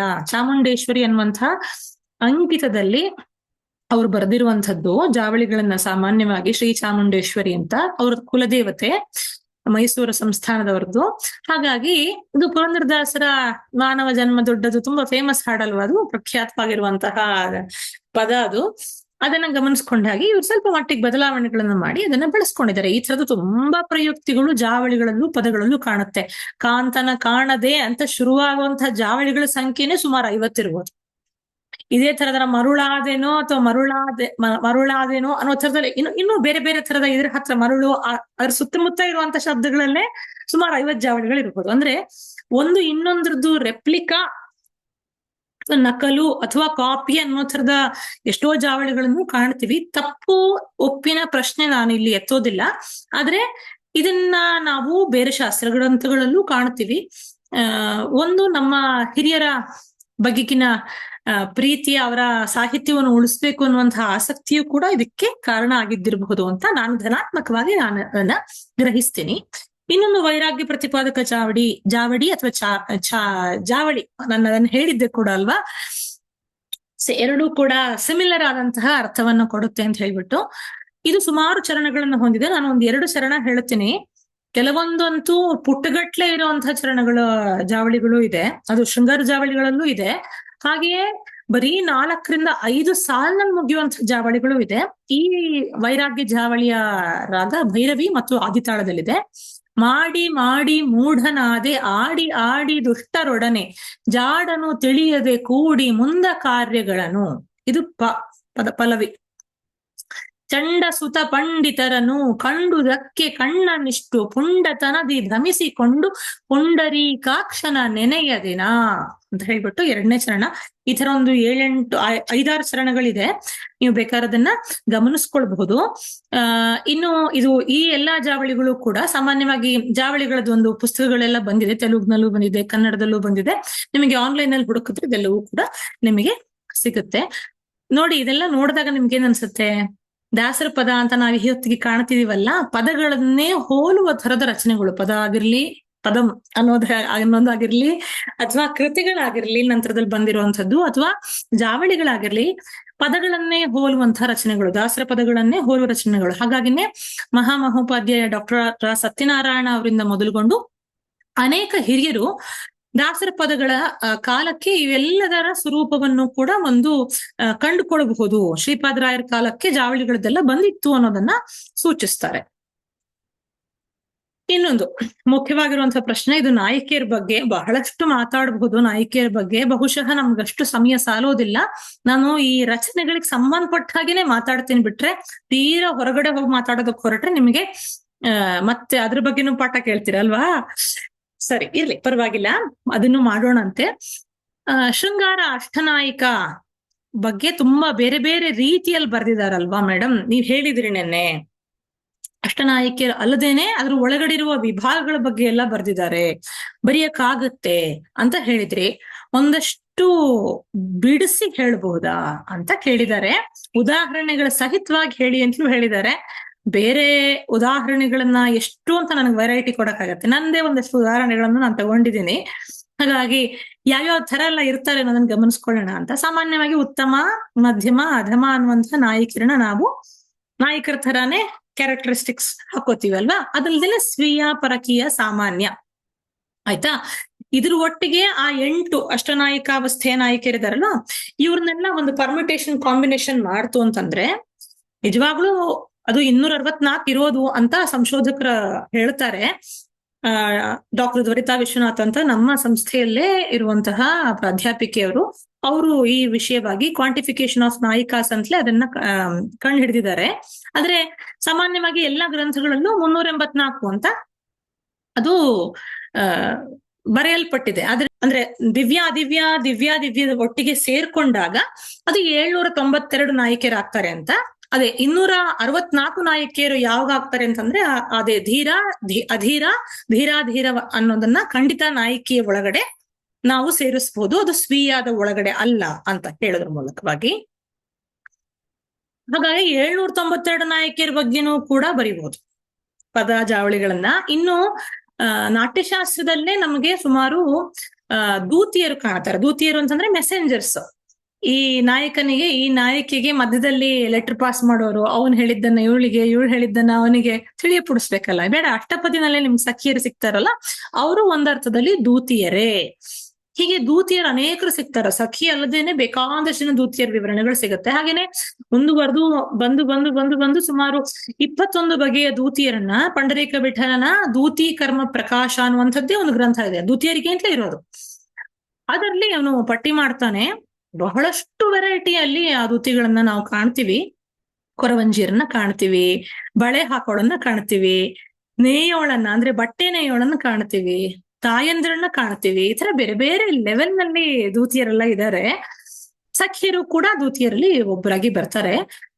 ನಿಮ್ಗೆ ಇದ್ರ ಬಗ್ಗೆ ಹೆಚ್ಚಿನ ಮಾಹಿತಿಗಳು ಬೇಕು ಅಂತಂದ್ರೆ ನಮ್ಮದೇ ನೂಪುರ ಭ್ರಮರಿಯಲ್ಲಿ ಮತ್ತೋರ್ವ ಪ್ರಾಧ್ಯಾಪಿಕೆ ಡಾಕ್ಟರ್ ಶಾಲಿನಿ ವಿಠಲ್ ಅವರ ದೂತಿ ಕರ್ಮ ಪ್ರಕಾಶ ಅಂತಲೇ ಅವರು ಒಂದು ಪ್ರಾಜೆಕ್ಟ್ ಮಾಡಿದ್ರು ಭಾರತ ಸರ್ಕಾರಕ್ಕೆ. ನಾನು ಕೂಡ ಅದ್ರಲ್ಲಿ ಪಾಲ್ಗೊಂಡಿದ್ದೆ. ಸೊ ಅದರಲ್ಲಿ ನಾವು 21 ದೂತಿಯರನ್ನು ಕೂಡ ಒಟ್ಟು 17 ಸಂರಚನೆಗಳಲ್ಲಿ ಡ್ಯಾನ್ಸಿಗೆ ಅಳವಡಿಸಿದ್ವಿ. ಅದೊಂಥರ ಡ್ರಾಮಾ ಫಾರ್ಮ್ ನಲ್ಲಿ ಅದನ್ನ ಡ್ಯಾನ್ಸಿಗೆ ಅಳವಡಿಸಿದ್ವಿ. ಆ ಸೊಗಸನ್ನ ನೀವು ಕಾಣ್ಬೇಕು ಅಂತಂದ್ರೆ ಫೇಸ್ಬುಕ್ ನಿಂದ ನಮ್ಮ ಆ ವಿಡಿಯೋಗಳನ್ನ ನೀವು ಪಡ್ಕೊಳ್ಬಹುದು. ಹಾಗಾಗಿ ದೂತಿಯರ ಬಗ್ಗೆನೂ ಕೂಡ ನಾವು ಜಾವಳಿಗಳನ್ನ ಬರ್ದಿದ್ವಿ ಕೂಡ. ಕೆಲವೊಂದು ಜಾವಳಿಗಳು ದೂತಿಯರ ಆ ಒಂದು ಕ್ಲಾಸಿಫಿಕೇಶನ್ಸ್ಗೆ ಇರ್ಲಿಲ್ಲ, ವಿಪ್ರಶ್ನಿಕ ಆ ಥರದಕ್ಕೆಲ್ಲ ಇರ್ಲಿಲ್ಲ, ಅದಕ್ಕೆಲ್ಲ ಬರ್ಸಿದ್ವಿ. ಶತಾವಧಾನಿ ಡಾಕ್ಟರ್ ಗಣೇಶ್ ಅವರು ಬರ್ದಿದ್ರು, ನಾನು ಒಂದ್ಸಲಷ್ಟು ಬರ್ಕೊಟ್ಟಿದ್ದೆ. ಹಾಗಾಗಿ ಆ ದೂತಿಯರ ಬಗ್ಗೆನೂ ಕೂಡ ಜಾವಳಿಗಳನ್ನ ಮಾಡಬಹುದು ಅಂತ ಗೊತ್ತಾಗ್ತದೆ. ಅಂದ್ರೆ ಬರೀ ನಾಯಕರು ನಾಯಕಿಯರು ಅಷ್ಟೇ ಅಲ್ಲ, ದೂತಿಯರ ಬಗ್ಗೆನೂ ಕೂಡ ನಾವು ಆ ಮಾಡಬಹುದು ಅಂತ. ಈಗ ನನ್ನ ಉದಾಹರಣೆಗಳನ್ನು ಕೊಡೋದಕ್ಕೆ ಹೇಳಿದ್ದಾರೆ. ಅಂದ್ರೆ ಹೇಳಿದ್ನಲ್ಲ, ಅಷ್ಟನಾಯಕಿಯರಲ್ಲೂ ಕೂಡ ಬೇರೆ ಬೇರೆ ತರದ ಒಳ ಬಗೆಗಳಿದೆ. ಅಂದ್ರೆ ಇನ್ನರ್ ಕ್ಲಾಸಿಫಿಕೇಶನ್ಸ್ ಗಳೆಲ್ಲ ತುಂಬಾ ಇದೆ. ಅದನ್ನ ಮುಂದೆ ಹೇಳ್ತಾ ಹೋಗ್ತೇನೆ. ಈಗ ಪದಗಳ ಬಗ್ಗೆ ಬರ್ತಾ ಹೋಗ್ತೀನಿ, ನಾನು ಯಾವ ತರದಲ್ಲಿ ಬರ್ದಿದ್ದೀನಿ ಅಂತ. ಸೀತೆ ಮೊದಲ ಬಾರಿಗೆ ರಾಮನನ್ನ ನೋಡಿದಾಗ, ಇದನ್ನ ನಾನು ಸಾಮಾನ್ಯವಾಗಿ ಕೆಲವೊಂದು ಕಂಪೋಸಿಷನ್ಸ್ ನಲ್ಲಿ ಆಲ್ರೆಡಿ ಮಾಡ್ತಾ ಇದ್ದೀರಲ್ವಾ, ಅದನ್ನ ನಾನು ರಾಮಾಗಮ ಪದ ಅಂತ ಬರ್ದೆ. ಹಾಗೇನೆ ಗೋಪಿಕೆ ಕೃಷ್ಣನಿಗೆ ಪ್ರಶ್ನೆ ಎತ್ತುವಂತಹ ಒಂದು ನಿಂದಾಸ್ತುತಿ, ಅದ್ರಲ್ಲಿ ಅವಳು ಖಂಡಿತನೂ ಹೌದು, ಇದ್ರೊಳಬ್ಧಿನೂ ಹೌದು, ಆ ತರದ ಒಂದು ನಾಯಿಕಾ ಪದ, ಅದು ಪ್ರಶ್ನೆ ಪರೀಕ್ಷಣೆ ಅಂತ ಬರ್ದಿದ್ದೆ. ಇನ್ನು ಸುಮವ್ರತ ಧಾರಣಿ ಅಂತ ಇನ್ನೊಂದು ಪದ, ಅಂದ್ರೆ ಅದು ಗೋಪಿಕೆಯರು ಸಾಮಾನ್ಯವಾಗಿ ಕಾತ್ಯಾಯನಿ ಗೌರಿಯ ಉಪಾಸನೆಯನ್ನ ಮಾಡ್ತಾರೆ ಕೃಷ್ಣ ಬೇಕು ಅನ್ನೋ ದೃಷ್ಟಿನಲ್ಲಿ. ಹಾಗಾಗಿ ಅಲ್ಲಿ ಅವರು ಸ್ವಾಧೀನ ಪತಿಕೆ ಅಂತ್ಯದಲ್ಲಿ ಆಗುವಂಥದ್ದು. ಮೊದಲು ವಾಸಕ ಸಜ್ಜಿಕೆಯ ಒಂದು ಫಾರ್ಮೆಟ್, ಅಂತಂದ್ರೆ ವ್ರತದ ಮೂಲಕವಾಗಿ ಕೃಷ್ಣನನ್ನ ಹತ್ರ ಮಾಡ್ಕೊಳ್ಳುವಂತಹ ಒಂದು ಸಂದರ್ಭ ಇದೆ ಅದರಲ್ಲಿ. ಇನ್ನೊಂದು ಹೃದಯೇಶ್ವರ ಅಂತ ಹೇಳಿ, ಅದು ಶಿವನನ್ನ ಕಾಣುವಂತಹ ಮಧುವಣಗಿತ್ತಿ ಪಾರ್ವತಿಯ ಒಂದು ಭಾವ ಯಾವ ತರದಲ್ಲಿ ಇರುತ್ತೆ ಅಂತ ಹೇಳಿ. ಇನ್ನೊಂದು ಮಾಯೂರಿ ಅಂತ ಸ್ವಾಧೀನ ಪತಿಕೆ, ಅವಳು ಕೃಷ್ಣನನ್ನ ಮೋಡಕ್ ಹೋಲಿಸಿ ಆತನನ್ನ ಕಂಡು ಕುಣಿಯುವಂತಹ ನಾಯಿಕೆಯವಳು, ಅವಳು ಮಾಯೂರಿ ಅಂತ. ಇದೆಲ್ಲವೂ ಕೂಡ ನಾನಾಗಿ ಕೊಟ್ಟ ಹೆಸರುಗಳು, ನಾಯಿಕಾ ವಿಧಗಳಲ್ಲ, ನಾನಾಗಿ ಆ ಪದ್ಯಗಳಿಗೆ ಕೊಟ್ಟಿರುವಂತ ಹೆಸರುಗಳು. ಇನ್ನೊಂದು ಶ್ರವಣಾನುತಾಪಿತ ಅಂತ, ಕೃಷ್ಣನ ಕೊಳನ ಗಾನ ಕೇಳಿ ಮೋಹಿತಗೊಂಡು ವಿರಹಿಗಳಾಗಿರುವಂತಹ ಗೋಪಿಕೆಯರ ಭಾವ. ಇವರೆಲ್ಲರೂ ಕೂಡ ವಿರಹೋತ್ಕಂಠಿತ ನಾಯಕಿಯಲ್ಲಿ ಬರುವಂತಹ ಒಂದು ಉಪವಿಭಾಗ ಅಂತ ಗೊತ್ತಾಗುತ್ತೆ. ಶ್ರವಣಾನುತಾಪಿತ, ಚಿತ್ರಾನುತಾಪಿತ, ದರ್ಶನಾನುತಾಪಿತ, ಇದನ್ನೆಲ್ಲವನ್ನು ಕೂಡ ನಾನು ಗಮನಿಸ್ಕೊಂಡ ಹಾಗೆ ಬರ್ದಿದ್ದೀನಿ. ಚಿತ್ರಾನುತಾಪಿತದಲ್ಲೂ ಹಾಗೇನೆ, ಈಗಿನ ಕಾಲದಲ್ಲಿ ಫೋಟೋ ನೋಡಿ ಮೆಚ್ಚಿಬಿಟ್ಟು ವಿರಹಕ್ ಜಾರ್ತಾರಲ್ಲ, ಅದನ್ನ ಆಗಿನ ಕಾಲದಲ್ಲೇ ಮಾಡ್ತಿದ್ರಂತೆ. ಅಂತಹ ಪ್ರಸಂಗಗಳು ನಮ್ಗೆ ಸಿಗುತ್ತೆ. ಕನಕದಾಸರದ ಮೋಹನ ತರಂಗಿಣಿಯ ನಲ್ಲೂ ಕೂಡ ಇದೆಲ್ಲ ನಮ್ಗೆ ಲಭ್ಯ ಆಗುತ್ತೆ. ಇರ್ಲಿ, ಆ ಚಿತ್ರಾನುತಾಪಿತ ಫೋಟೋ ಅಂತಂದ್ರೆ ಚಿತ್ರವನ್ನ ನೋಡಿ ಮೆಚ್ಚಿ ಅವನ ಗುಂಗದಲ್ಲಿ ಕಳೆದು ಹೋದಂತಹ ವಿರಹಕ್ ಜಾರದಂತಹ ನಾಯಿಕೆ. ಇನ್ನೊಂದು ಪಥಿಕ ಪ್ರಣಯಿನಿ ಅಂತ ಬರೆದಿದ್ದೀನಿ, ಅದು ಕೂಡ ದರ್ಶನಾನುತಾಪಿತ, ಅಂದ್ರೆ ದಾರಿನಲ್ಲಿ ನಡ್ಕೊಂಡು ಹೋಗುವಂತಹ ಒಬ್ಬ ಚೆಲುವ ಹುಡುಗನಿಗೆ ನೋಡ್ತಿಂದಲೇ ಮನಸ್ಸೋತು ಹೋಗುವಂತಹ ಒಬ್ಳು ಮುಗ್ಧ ನಾಯಿಕೆ. ನಾವು ಈ ತರದ ಪ್ರಸಂಗಗಳನ್ನ ಈ ಹೊತ್ತಿನ ಸಿನಿಮಾಗಳಲ್ಲೂ ಬೇಕಾದಷ್ಟು ಕಾಣ್ತೀವಲ್ವಾ. ದರ್ಶನಾನುತಾಪಿತ ಅಂತ, ದರ್ಶನಾನುತಾಪಿತವನ್ನು ಶ್ರವಣಾನುತಾಪಿತವನ್ನು ಎರಡನ್ನೂ ಕೂಡ ಅನೇಕ ನರ್ತಕಿಯರು ನರ್ತಿಸಿದ್ದಾರೆ ಕೂಡ. ಅದನ್ನ ನಾವು ತುಂಬಾ ಜನರಿಗೆ ಒಂದು ಚಾಲೆಂಜ್ ತರ ಕೊಟ್ಟಿದ್ವಿ ಎಕ್ಸಾಮ್ ನಲ್ಲಿ. ಇನ್ನು ಮೇಳ ಮೇಳಿ ಅಂತ ಜಾವಳಿಗಳಿಗೆ ಸಂಬಂಧಪಟ್ಟ ಹಾಗೆ ಇನ್ನು ಯೋಚನೆ ಮಾಡೋದಾದ್ರೆ, ಅದಕ್ಕೆ ಚಿತ್ರಾನುತಾಪಿತ, ದರ್ಶನಾನುತಾಪಿತ ಎರಡನ್ನೂ ನಾನು ಬರೆದಿರುವಂತದ್ದು ಜಾವಳಿಯಾಗಿ. ಮೃಗಬಂಧ ಜಾವಳಿ ಅಂತ, ಸಾಮಾನ್ಯವಾಗಿ ಮದುವೆಗೆ ಅಂತ ಮುಂಚೆ ಮೇಳ ಮೇಳಿ ನೋಡ್ತಾರಲ್ವಾ, ಅವಂದ್ ಯಾವ ಗಣ ನಂದ್ ಯಾವ ಗಣ ಅನ್ನೋ ತರದಲ್ಲೆಲ್ಲ ನೋಡ್ತೀವಿ. ಹಾಗೇನೆ ಅವಂದ್ ಯಾವ ಮೃಗ ಬೆಕ್ಕು ಆದ್ರೆ ಈ ಕಡೆ ಇಲ್ಲಿ ಬಂತು ಅಂತಂದ್ರೆ ಅವ್ರು ಹೊಡೆದಾಡ್ಕೊಳ್ತಾರೆ ಅನ್ನೋ ತರದಲ್ಲ. ಹಾಗಾಗಿ ಅದನ್ನ ಗಮನಿಸ್ಕೊಂಡ್ ಹಾಗೆ ಬರ್ದಿರುವಂತದ್ದು ಮೃಗಬಂಧ ಜಾವಳಿ ಅಂತ. ನಾಯಕಿ ಯಾವ ತರದಲ್ಲಿ ತನ್ನ ಮೃಗ ಆತನ ಮೃಗ ಹೇಗ್ ಹೊಂದುತ್ತಾ ಇದೆ, ಹೇಗ್ ಹೊಂದುತ್ತಾ ಇಲ್ಲ, ಯಾವ ತರ ನಾವು ಅದು ಒಂದು ಸಾಮ್ಯ ಮಾಡ್ಕೊಂಡು ಹೋಗ್ಬೇಕು ಅನ್ನೋ ತರದಲ್ಲಿ. ಇನ್ನೊಂದು ಸಂದಿಗ್ಧ ದಗ್ಧೆ ಅಂತ, ಪ್ರೀತಿಸಿದ್ ಒಬ್ಬನನ್ನ ಮದುವೆ ಆಗಿದ್ದವನಲ್ಲೂ ಕೂಡ ಸೌಖ್ಯ ಇದೆ, ಅವನು ಒಳ್ಳೆಯವನೇ, ಆದ್ರೆ ಪ್ರೀತಿಸಿದವನನ್ನ ಮರೆಯಕ್ ಆಗ್ತಾ ಇಲ್ಲ ಅನ್ನುವಂಥ ಒಂದ್ ಸಂದರ್ಭ ಈ ಹೊತ್ತಿನ ಎಷ್ಟೋ ಸಿನಿಮಾಗಳಲ್ಲೂ ನಾವ್ ಇದನ್ನ ಕಾಣ್ತೀವಿ. ಅದನ್ನ ಗಮನಿಸ್ಕೊಂಡ್ ಹಾಗೆ ಅಂತ ಅಲ್ಲದೆ ಹೋದ್ರು ಕೂಡ ಈ ತರದೊಂದು ಪ್ರಸಕ್ತಿ ಇದ್ರೆ ಜಾವಳಿನ ಹೇಗ್ ಮಾಡ್ಬೋದು ಅಂತ ಮಾಡಿದ್ದೆ. ಇನ್ನೊಂದು ಕುಮಾರಿ ಅಂತ, ಕುಮಾರಿ 21 ದೂತಿಯರಲ್ಲಿ ಬರುವಂತಹ ಚಿಕ್ಕ ಹುಡುಗಿ. ಈ ಚಿಕ್ಕ ಹುಡುಗಿಯರು ಕೂಡ ಆಗಿನ ಕಾಲದಲ್ಲಿ ಮೆಸೆಂಜರ್ಗಳು ಅಲ್ವಾ. ನಮ್ಮ ಒಂದು 20 ವರ್ಷದ ಮುಂಚೆ ಆದ್ರೆ ಮೊಬೈಲ್ ಇರ್ಲಿಲ್ಲ, ಆಗ ಲೆಟರ್ಗಳು ಅಲ್ವಾ. ಅದಕ್ಕಿಂತಲೂ ಮುಂಚೆ ಪಾರಿವಾಳಗಳು ಅದು ಇದು ಅಂತೆಲ್ಲ ಇರ್ತಿತ್ತು. ಆಗ ಮನುಷ್ಯರು ಕೂಡ ಮೆಸೆಂಜರ್ಗಳ ತರ ಹೋಗ್ತಾ ಇದ್ರು. ಈಗ ಬಿಡಿ, ವಾಟ್ಸಪ್, ಫೇಸ್ಬುಕ್ ಎಲ್ಲನೂ ಇದೆ. ಮೆಸೇಜ್ಗಳನ್ನ ಯಾವ್ಯಾವ ತರದಲ್ಲಿ ಬೇಕಾದ್ರೂ ಕೊಡ್ಬೋದು, ಕಮ್ಯುನಿಕೇಶನ್ ಈಸಿಯಾಗಿ ನಡೆದು ಬಿಡುತ್ತೆ. ಆಗಿನ ಕಾಲದಲ್ಲಿ ಅದೆಲ್ಲ ಸವಾಲಾಗಿತ್ತಲ್ಲ. ಹಾಗಾಗಿ ಪುಟ್ಟ ಮಗು ಅಂತಂದ್ರೆ ಒಂದು 7-8 ವರ್ಷದ ಹುಡುಗಿ ಕುಮಾರಿಯ ಕೈಯಿಂದ ದೌತ್ಯ ಮಾಡಿಸಿದ್ರೆ, ದೂತಿ ಆದ್ರೆ ಅವಳು ಹೇಗ್ ದೂತಿ ಮಾಡ್ತಾಳೆ, ದೂತಿಯ ಕೆಲಸವನ್ನ ಮಾಡ್ಬೋದು ಅನ್ನೋದನ್ನ ಗಮನಿಸ್ಕೊಂಡು ಕುಮಾರಿ ಅಂತ ಒಂದು ಜಾವಳಿ ಬರೆದಿದ್ದೆ. ಇನ್ನೊಂದು ದಾಂಪತ್ಯ ಜಾವಳಿ ಅಥವಾ ಪಠ್ಯ ಜಾವಳಿ ಅಂತಲೂ ಕೂಡ ನಾನು ಅದನ್ನ ಕರೆದಿದ್ದೀನಿ. ಅಂದ್ರೆ ಸಾಮಾನ್ಯವಾಗಿ ಮನೆಯಲ್ಲಿ ಜಗಳಗಳು ಆಗ್ತಾ ಇರತ್ತೆ, ಆದ್ರೂ ಕೂಡ ತನ್ನ ಮೇಲೆ ಒಂದು ರೀತಿಯ ಒಳಗಿಂದಲೇ ಒಲವು ಸೂಸಿ ಎಲ್ಲಾ ತರದಲ್ಲೂ ಒಂದು ಸೌಲಭ್ಯಗಳನ್ನ ಅನುಕೂಲಗಳನ್ನ ಮಾಡಿಕೊಡುವ ಗಂಡನ ಬಗ್ಗೆ, ಆತನ ಪ್ರೀತಿಯ ರೀತಿಯ ಬಗ್ಗೆ ಕೊಂಡಾಡುವಂತಹ ಹೆಂಡತಿಯ ಬಗ್ಗೆನ ಜಾವಳಿ. ಇನ್ನೊಂದು ಸ್ವಾಧೀನ ಪತಿಕೆಯ ಮೇಲಿರುವಂತದ್ದು ಸಾಂಗತ್ಯ ಅಂತ ಹೇಳುವಂತಹ ಹೆಸರಿನಲ್ಲಿರುವಂತಹ ಜಾವಳಿ. ಇನ್ನೊಂದು ಪ್ರೇಮ ಪಾಠವನ್ನ ಮಾಡುವಂತಹ ನಾಯಿಕೆ. ಸರಿಯಾಕಪ್ಪ, ಮುದ್ದು ಹುಡುಗ, ಇವಳು ಬ್ರಿಲಿಯಂಟ್ ಹುಡುಗಿ, ಅವನಲ್ಲಿ ಪ್ರೇಮ ಉತ್ಸಿದ್ದು ಕೂಡ ಇವಳಿಗೆ ಗೊತ್ತಾಗ್ತಾ ಇದೆ, ಅವನಿಗೆ ಗೊತ್ತಾಗ್ತಾ ಇಲ್ಲ ಅನ್ನುವಂಥ ಸನ್ನಿವೇಶದಲ್ಲಿ ಅವಳು ಹೇಗೆ ಅದನ್ನ ನಿರ್ವಹಿಸ್ತಾಳೆ ಅನ್ನೋ ಥರದಲ್ಲಿ ವಶ್ಯವರ್ಣಿನಿ ಅಂತ ಒಂದು ಬರೆದಿದ್ದೆ. ಹಾಗೇನೆ ಹೊಲದಲ್ಲಿ ತನ್ನ ಗಂಡನಿಗೆ ಬುತ್ತಿ ಕಟ್ಕೊಂಡು ಹೋಗುವಂತಹ, ಅವನ್ ಕೆಲಸ ಮಾಡ್ತಾ ಇರ್ತಾನೆ, ಬುತ್ತಿ ಕಟ್ಕೊಂಡು ಹೋಗುವಂತಹ ಒಂದು ಹೆಣ್ಣು ಮಗಳ ಮನಸ್ಸಿನ ಭಾವನೆ ನಾಯಕಿ ಆಗಿ ಬಂದ್ರೆ ಎಷ್ಟು ಚೆನ್ನಾಗಿರುತ್ತಲ್ವಾ ಅಂತ ಹೇಳ್ಬಿಟ್ಟು ಹೊಲದ ಒಡತಿ ಅನ್ನೋ ಥರದಲ್ಲಿ ಒಂದು ಬರೆದಿದ್ದೆ. ಹೊಲದ ಒಡತಿ ಅಂತಂದ್ರೆ ಅವನಿಗೂ ಒಡತಿ ಅಲ್ವಾ, ಆ ದೃಷ್ಟಿಯಿಂದ ಮನಸ್ಸಿನ ಹೊಲದ ಒಡತಿಯೂ ಹೌದು ಆಕೆ ಅಂತ ಹೇಳಿ. ಇನ್ನೊಂದು ಮೊದಲು ಸಲ ಲವ್ ಆಗ್ಬಿಟ್ರೆ, ಪ್ರೇಮ ಪಲ್ಲವಿಸಿದ್ರೆ, ಅದು ಇನ್ನು ಎಳೆಯ ವಯಸ್ಸು, ಮುಗ್ಧ ನಾಯಕಿ ಒಂದು 14-15ನೇ ವರ್ಷದ ವಯಸ್ಸಿನಲ್ಲಿ ಇರೋಳಾದ್ರೆ ಯಾವ ತರದಲ್ಲಿ ಫೀಲ್ ಮಾಡ್ತಾಳೆ ಅಂತಲೇ ಮುಗುದೆ ಅಥವಾ ಮುಗ್ಧ ಅಂತ ನಾನು ಬರೆದಿದ್ದೆ. ಸಾಮಾನ್ಯವಾಗಿ ಮಧ್ಯ ನಾಯಕಿ ತನಕನೂ ಕೂಡ ಅದು ಹೋಗುತ್ತೆ. ತನ್ನ ಭಾವನೆಗಳನ್ನ ಹೇಗೆ ಅವಳು ಅಭಿವ್ಯಕ್ತಿಸ್ತಾಳೆ ಅಂತ, ಸೀರೆ ಉಡೋಕೆ ಬರಲ್ಲ, ಹಾಗಿದ್ರೂ ಕೂಡ ಮನಸ್ಸಿನಲ್ಲಿ ಪುಕ ಪುಕ ಅಂತ ಅನ್ನೋ ತರದ ಒಂದು ಫೀಲಿಂಗ್ ಬಂದಿದೆ, ಹೇಗೆ ಅದನ್ನ ನಿರ್ವಹಿಸೋದು ಅಂತ ಅದನ್ನು ಕೂಡ ಸೊಗಸಾಗಿ ನರ್ತನ ಮಾಡಿದ್ರು. ಇನ್ನೊಂದು ಪ್ರೇಮ ಪಾನಾಸಕ್ತಿ ಅಂತ ಹೇಳಿ, ನೋಡಿ ಎಷ್ಟು ವೆರೈಟಿ ಇದೆ ಅನ್ನೋ ಕಾರಣಕ್ಕೋಸ್ಕರ ಇದನ್ನೆಲ್ಲ ಹೇಳ್ತಾ ಇದ್ದೀನಿ. ಇಲ್ಲಿ ನಾಯಕಿ ಯಾವ ತರ ಅಂತಂದ್ರೆ ನೋಡಿ, ಆಗ ಪ್ರಾಣಿ ಪಕ್ಷಿ ಎಲ್ಲ ಬಂತಲ್ವಾ, ಮೃಗ ಇದ್ರ ರಿಲೇಟೆಡ್ ಆಗಿ. ಈಗ ನೋಡಿದ್ರೆ ಮಳೆ ಭೂಮಿ ಅನ್ನೋ ತರದಲ್ಲಿ ಬರ್ತಾ ಇದೆ. ಮಳೆ ಅನ್ನೋದೇ ನಾಯಕ, ಭೂಮಿ ಅನ್ನೋಳೆ ನಾಯಕಿ ಅನ್ನೋ ತರದಲ್ಲಿ ಕಲ್ಪನೆ ಮಾಡಿಕೊಂಡು ಯೋಚನೆ ಮಾಡ್ತಾ ಇರುವಂತ ನಾಯಕಿ. ಈ ತರದ ವೆರೈಟಿ ಕಾನ್ಸೆಪ್ಟ್ಗಳಿದ್ದಾಗ ಏನಾಗತ್ತೆ ಹೇಳಿ, ಸಹಜವಾಗಿ ನರ್ತಿಸುವವರೆಗೂ ಕೂಡ ಹೊಸ ರೀತಿಯ ಅನುಭವ ಅಂತಂದ್ರೆ ಬೇರೆ ಬೇರೆ ರೀತಿಯ ಆಂಗಿಕ ಅಭಿನಯವೋ ಅಥವಾ ಅದಕ್ಕೆ ಸಂಬಂಧಪಟ್ಟ ಹಾಗಿರುವಂತಹ ಒಂದು ಸೊಗಸಾದ ನಡೆಯೋ ಸಿದ್ಧಿಸುತ್ತೆ ಅಲ್ವಾ. ಆ ದೃಷ್ಟಿಯಿಂದ ಈ ತರ ವೆರೈಟಿ ಕಾನ್ಸೆಪ್ಟ್ಸ್ ಗಳನ್ನ ಆಯ್ಕೆ ಮಾಡ್ಕೊಂಡಿದ್ದೀನಿ. ಇನ್ನು ಅಯ್ಯೋ ಮೇಡಮ್ ನಾಯಕಿಯರಾಗೋದ್ರು, ನಾಯಕರ ಬಗ್ಗೆ ಹೇಳಿ ಅಂತ ನೀವ್ ಹೇಳಿದ್ರಲ್ವಾ, ಅದಕ್ಕೆ ಸಂಬಂಧಪಟ್ಟಾಗಿ ಹೇಳ್ತೀನಿ ಕೇಳಿ. ಪ್ರೋಷಿತ ಪತಿ ನಾಯಕ, ಪ್ರೋಷಿತ ಭರ್ತೃಕ ಕೇಳಿದಿರಲ್ವಾ. ಸಾಮಾನ್ಯವಾಗಿ ಏನ್ ಮಾಡ್ತಾರೆ, ಗಂಡ ಹೋದ್ಮೇಲೆ ಹೆಂಡತಿಯರಿಗೆ ಅಥವಾ ಪ್ರಿಯೆಗೆ ಅವನು ಹೋಗಿದವನು ಇನ್ನೂ ವಾಪಸ್ ಬಂದಿಲ್ಲ, ಏನಾಗಿರ್ಬೋದು, ಯಾವ ತರದ ಒದ್ದಾಟಗಳನ್ನ ಮಾಡ್ತಾ ಇದ್ದಾನೋ, ಯಾವ ಬರ್ತಾನೋ ಅನ್ನೋ ತರದಲ್ಲೇ ಒಂದು ಆಲಸ್ಯದಿಂದ ಕೂತ್ಕೊಂಡಿರ್ತಾಳೆ ಅವಳು. ಯಾರು? ಪ್ರೋಷಿತ ಭರ್ತೃಕ ಅಲ್ವಾ.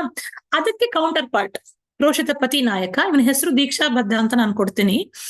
ಇದು ಇನ್ನು ಹೊಸದಾಗಿರುವಂತ ವಿಷಯ. ಈ ಹೊಸದಾಗಿ ಬಾಣಂತನಕ್ಕೆ ಅಂತ ಹೋಗಿರ್ತಾಳೆ ಹೆಂಡತಿ ಅಲ್ವಾ. ಗಂಡ ಆವರೆಗೂ ಕೂಡ ಪ್ರೀತಿ ಪಾತ್ರಳಾದಂತ ಹೆಂಡತಿ ಮನೇಲೇ ಇದ್ಲು, ಈಗ ನೋಡಿದ್ರೆ ಬಾಣಂತನಕ್ಕೆ ಅಂತ ಹೋಗಿದ್ದಾಳೆ. ಇವನಿಗೋ ಮಾಡಕ್ಕಾಗಲ್ಲ, ನೋಡಕ್ಕಾಗಲ್ಲ, ಮನೆ ಅವಸ್ಥೆ ಅಂತೂ ಕೇಳಕ್ಕೆ ಆಗಲ್ಲ, ಅವಳು ಬೆಳೆ ಹೋಗಿದ್ದಾಳೆ ಅನ್ನುವಂತಹ ಒಂದು ವಿರಹ ಬೇರೆ. ನೋಡಿ, ಹುಡುಗಿಯರು ಹೋದ್ರೆ ಏನಾಗತ್ತೆ, ಯಾವ ತರದನ್ನ ಕಲ್ಪಿಸ್ಕೋಬಹುದು. ಒಂದು ದೂರದ ದೇಶಕ್ಕಂತೂ ಹೋಗಕ್ಕಾಗಲ್ಲ, ಬಾಣಂತನಕ್ಕಂತೂ ಹೋಗ್ಬೋದಲ್ವಾ.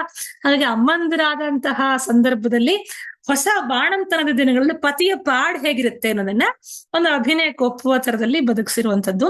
ಅದರಲ್ಲೂ ಕೂಡ ಒಬ್ಬ ಮಿತ್ರ ಬಂದು ಯಾವ ತರದಲ್ಲೆಲ್ಲ ಬೇರೆ ಬೇರೆ ತರದಲ್ಲಿ ಆಲಸೆ ಎಲ್ಲ ತೋರಿಸಿ, ನೋಡು ಅವನು ಹೋಗಿದ್ದಾಳೆ, ನೀನು ಇನ್ನೊಂದು ಹೆಂಡತಿ ಅಥವಾ ಇನ್ನೊಂದು ಹುಡುಗಿ ಸಂಘ ಮಾಡು ಅನ್ನೋ ತರದ ಒಂದು ದುರ್ಬೋಧನೆ ಮಾಡಿದ್ರು ಕೂಡ ಅವನು ಯಾವ ತರದಲ್ಲಿ ದೀಕ್ಷಾ ಬದ್ಧನಾಗಿರ್ತಾನೆ ಹೆಂಡತಿಗೆ ಅನ್ನೋದನ್ನ ಸೂಚಿಸುವಂತಹ ಸೊಗಸಾದಂತಹ ಒಂದು ನಾಯಕ. ಇದನ್ನು ಕೂಡ ಡಾಕ್ಟರ್ ದ್ವರಿತಾ ವಿಶ್ವನಾಥ್ ಅವರು ಅಭಿವ್ಯಕ್ತಿಸಿದ್ರು, ತುಂಬಾ ಸುಂದರವಾಗೂ ಬಂದಿತ್ತದು.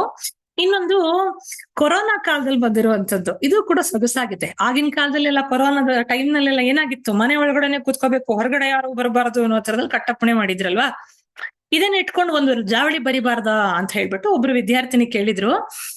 ಅದ್ರ ಪ್ರಕಾರವಾಗಿ ಗೃಹ ಜೀವಿತೆ ಅಂತ ಒಂದು ಜಾವಳಿಯನ್ನ ಬರೆದಿದ್ದೆ. ಇದರ ನಾಯಕ ಯಾರು ಅಂತಂದ್ರೆ ವಿಗಲಿತ ಪ್ರಸ್ಥಾನ ಪಥಿಕ ಅಂತಂದ್ರೆ, ವಿಗಲಿತ ಪ್ರಸ್ಥಾನ ಪಥಿಕ ಅಂತಂದ್ರೆ ಹೋಗೋದಕ್ಕೆ ಅಂತ, ಹೊರಗಡೆ ಹೋಗೋದಕ್ಕೆ ಅಂತ ಆರಂಭ ಮಾಡಿರ್ತಾನೆ. ಆದ್ರೆ ಹೆಂಡತಿಯ ಕರೆ, ಪ್ರೀತಿ, ಆಕೆಯ ಒತ್ತಾಯದಿಂದ ಕೊನೆ ತಡ್ಕೊಳಕ್ಕಾಗದೆ ವಾಪಸ್ ಬರ್ತಾನೆ. ಇಂತಹ ನಾಯಕನನ್ನ ವಿಗಲಿತ ಪ್ರಸ್ಥಾನ ಪಥಿಕ ಅಂತ ಕರಿತೀವಿ ನಾವು ಅಲ್ವಾ. ಇದು ಪ್ರೋಷಿತ ಪತಿ ನಾಯಕದ ಒಂದು ವಿಧ. ಈಗ ಕೊರೋನಾ ಕಾಲದಲ್ಲಿ ಏನಾಗಿತ್ತು, ಹೊರಗಡೆ ಹೋಗ್ಬೇಕು ಅಂತ ತುಂಬಾ ಆಸೆ ಇತ್ತು. ಆದ್ರೆ ಹೊರಗಡೆ ಒಂದಷ್ಟು ದೊಡ್ಡ ಮಟ್ಟದಲ್ಲಿ ಆ ಕೊರೋನಾ ಬಂದು ಆವರಿಸಿತ್ತು.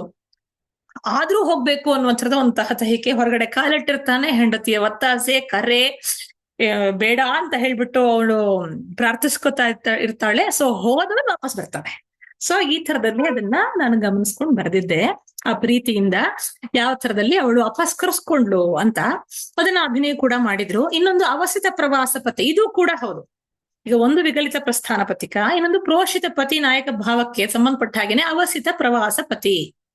ಅದು ಹೇಳಿದ್ನಲ್ಲ, ನಾಯಕಿಯರಿಗೆ ಕೌಂಟರ್ ಪಾರ್ಟ್ ಆಗಿ ಇದನ್ನ ಬರೆದಿದ್ದೇನೆ. ಹೇಗೆ ಅಂತಂದ್ರೆ, ನಾಯಕಿ ಕಾರ್ಯನಿಮಿತ್ತವಾಗಿ ಯಾವ್ದೋ ಒಂದು ಫೀಲ್ಡ್ ವರ್ಕಿಗೆ ಅಂತ ಹೋಗಿರ್ತಾರೆ. ನಮ್ಮಂಥವರೆಲ್ಲ ಖಂಡಿತವಾಗ್ಲೂ ಫೀಲ್ಡ್ ವರ್ಕಿಗೆಲ್ಲ ಹೋಗ್ತಾರಲ್ವಾ ಸಂಶೋಧಕರು.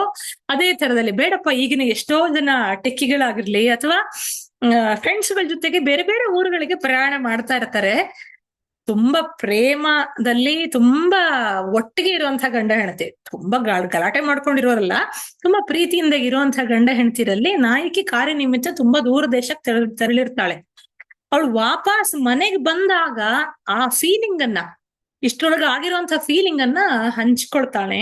ಯಾವ ತರದಲ್ಲಿ ಅವಳನ್ನ ಎದುರುಗೊಳ್ತಾನೆ, ಬಾಬಾರಿ ಚೆನ್ನರಸಿ ಅನ್ನೋ ತರದಲ್ಲಿ ಯಾವ ತರದಲ್ಲಿ ಎದುರುಗೊಳ್ತಾನೆ ಅನ್ನೋದನ್ನ ಈ ಅವಸಿತ ಪ್ರವಾಸ ಪತಿಯ ಜಾವಳಿಯಲ್ಲಿ ನಾನು ಸೆರೆ ಹಿಡಿದಿದ್ದೆ. ಇದನ್ನು ಕೂಡ ಡಾಕ್ಟರ್ ದ್ವರಿತಾ ವಿಶ್ವನಾಥ್ ಅವರು ಅಭಿವ್ಯಕ್ತಿಸಿದ್ರು. ಇನ್ನೊಂದು ಭೂಷಣ ಸಂತ್ರಸ್ತ ಅಂತ. ಭೂಷಣ ಸಂತ್ರಸ್ತ ನರ್ಮ ಪ್ರಸಾದಕ ಲಕ್ಷಣದ ನಾಯಕ ಅವನು. ನಾ ಹೇಳದ್ನಲ್ಲ, ನಾಯಕರದ್ದು ಅಷ್ಟವಿಧಗಳನ್ನ ಶತಾವಧಾನಿ ಡಾಕ್ಟರ್ ಗಣೇಶ್ ಅವರು ಬರೆದಿದ್ದಾರೆ ಅಂತ ಹೇಳ್ಬಿಟ್ಟು, ಅದನ್ನ ಗಮನಿಸ್ಕೊಂಡ ಹಾಗೆ ಬರೆದಿರುವಂತಹ ಒಂದು ಜಾವಳಿ ಇದು. ಅಂದ್ರೆ ಹೆಂಡತಿ ಸಿಕ್ಕಾಪಟ್ಟೆ ಕೊಳ್ಳೋ ಚಟ. ನಾವೀಗ ಹೊತ್ತಿಗೆ ಏನು ಮಾಲ್ಗಳಿಗೋ ಅಥವಾ ಶಾಪಿಂಗಿಗೋ ಹೋಗಿ ಸಿಕ್ಕಾಪಟ್ಟೆ ಕೊಂಡ್ಕೊಂಡ್ ಬರ್ತೀವಲ್ವಾ, ಹಾಗೆ ಕೊಳ್ಳುಗಾಕ ಸಂಸ್ಕೃತಿಯ ಹೆಂಡತಿ. ಆಕೆಗೆ ಪಾಪ ಹೆದರ್ತಾನೆ ಗಂಡ, ಹಾಗೇನೂ ಬೇಸತ್ತಿದ್ದಾನೆ. ಆಕೆಯನ್ನ ಹೇಗಾದ್ರೂ ಮಾಡಿ ಅನ್ವಯಿಸ್ಬೇಕು. ಅದನ್ನ ಪ್ರೀತಿ ಪೂರ್ವಕವಾಗಿ ಯಾವ ತರ ಹೇಳ್ತಾನೆ, ಆಕೆಗೆ ಬೇಸರ ಆಗದ ರೀತಿಯಲ್ಲಿ ಆಕೆಯ ಸೀರೆಯ ಹುಚ್ಚನ್ನ ಸಹಿಸ್ಕೊಂಡು ಅದನ್ನ ಕಡಿಮೆ ಮಾಡ್ಕೊಳ್ಳುವಂತಹ ನಾಯಕ ಯಾವ ತರ, ಮತ್ತು ಆ ಸೀರೆಗೆ ತನ್ನನ್ನ ಹೋಲಿಸ್ಕೊಂಡು, ಆಭರಣಗಳಿಗೆ ಸೀರೆಗೆ ತನ್ನನ್ನು ಹೋಲಿಸ್ಕೊಂಡು ಅದ್ರ ಬಿಡು ನನ್ನನ್ನು ಹೇಗ್ ಹತ್ರ ಸೇರಿಸ್ಕೋಬಹುದು ಅನ್ನೋ ತರದಲ್ಲಿ ಮಾತನಾಡುವಂತಹ ಚೀರ ನಾಯಕ. ಸೀರೆ ಅಲ್ವಾ, ಹಂಗಾಗಿ ಚೀರ ನಾಯಕ. ಇನ್ನೊಂದು ಕುಪಿತ ನಾಯಕ.